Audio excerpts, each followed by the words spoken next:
এই গরমের মধ্যে না রান্নাঘরে একদমই ঢুকতে ইচ্ছা হয় না, রান্নাঘরের দিকে তাকালে প্রচণ্ড ভয় লাগে।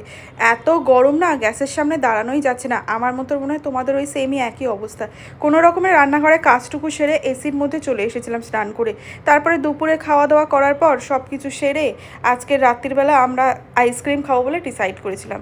আর এই আমচিটা তো খুব ভাইরাল আইসক্রিম, এইটা তো আমি কোনোদিন ট্রাই করিনি, ফার্স্ট টাইম ট্রাই করছি। আইসক্রিমটা দেখতে তো ভীষণ সুন্দর, একদম হুবহু আমের মতো।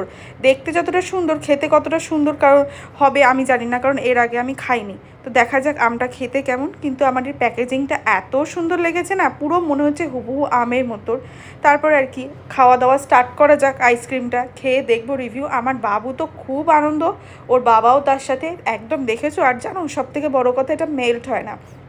আর আইসক্রিমটা খাওয়ার পর না এত দারুণ খেতে, দেখতে যেমন সুন্দর খেতেও অপূর্ব, মুখে পুরো লেগেছিল। আমার তো মনে হচ্ছিলো আর একটা নিয়ে আসি, কিন্তু দামটা ভীষণ প্রচণ্ড এক্সপেন্সিভ।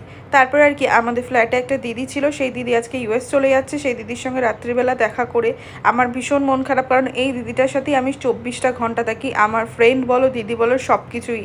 আর আমারও মনটা ভীষণ খারাপ হয়ে গেছিলো, কারণ ও চলে যাচ্ছে 3 থেকে 4 মাস পর বাড়ি ফিরবে। যাই হোক, সবাই তো সবার বাড়িতেই যাবে, আর কি বলবো। খুব ভালোভাবে থাকুক, টাটা।